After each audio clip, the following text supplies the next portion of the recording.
Thanksgiving weekend in Stuttgart, Arkansas is always a really, really fun time. That's when they have the Wings Over the Prairie Festival and the World's Championship Duck Calling Contest.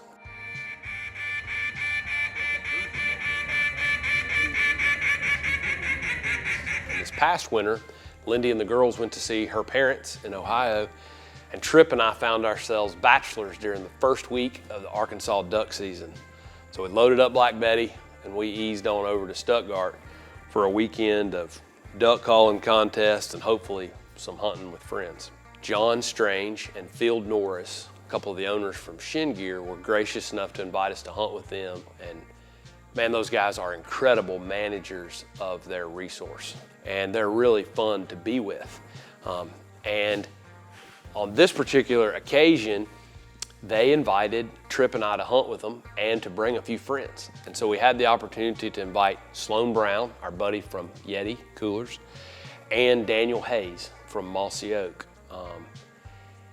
Both guys that we've hunted with several times, but guys that we've never had the chance to hunt together with in Arkansas in some flooded trees. And so, man, going into the weekend, Tripp and I were really, really stoked.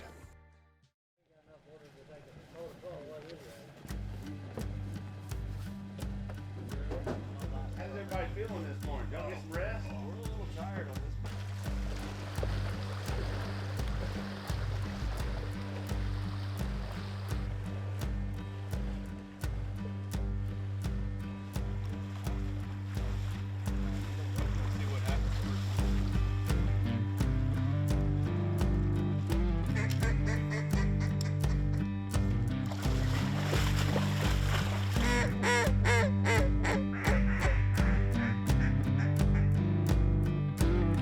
Kill him!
So we were having a pretty good hunt, but I think what was separating a good hunt from a great hunt was just a little bit of wind. We had lots of ducks on the trees and flying around, but every time we'd get a big group working, it was dead calm, and we had no wind, and so they wouldn't bunch up and get down right. So we were shooting into singles and pairs and small groups, but a little bit later on, as the sun got up, we had maybe the biggest group of the morning on the trees, and we got just the right wind that we needed. They all set up, and man, they filled it up. And it was everything you dream about when you think about Arkansas, flooded timber, mallard hunting.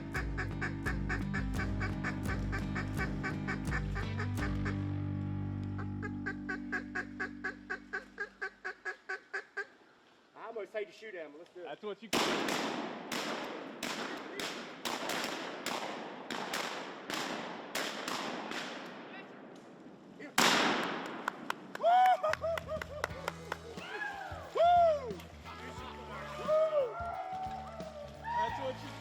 Y'all ready for breakfast?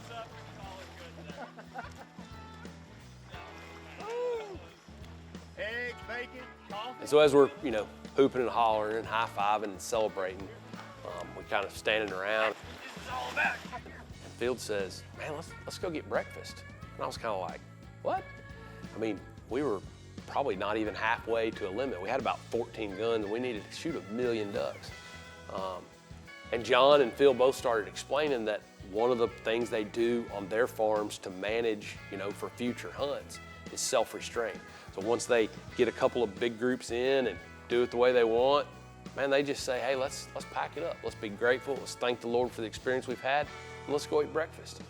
And so as we're standing around, kind of like learning from them and like, okay, that was a good enough group to actually do that very thing, pack up and head on to breakfast.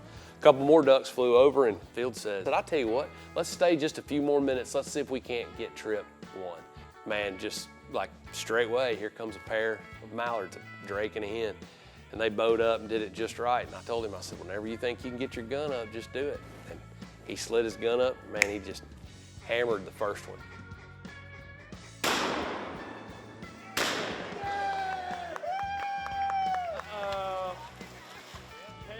Man, I've been on a lot of hunts. I've been on a bunch where we've shot a limit, and I've been on a bunch where we haven't shot a limit. But I can honestly say that was one of the coolest experiences where I've not shot a limit, because we didn't have to shoot a limit. We could have stood there long enough to shoot a limit, but man, we saw a couple of really nice groups do it right in our face in the trees. My son shot his first duck out of the air, and we enjoyed good company with some great friends. And at the end of the day, that's really what this sport is about, right? It's about good times with family and friends. It's about being thankful for the gift of the outdoors. And for me and for Trip, it was a great way to cap off an awesome Thanksgiving weekend.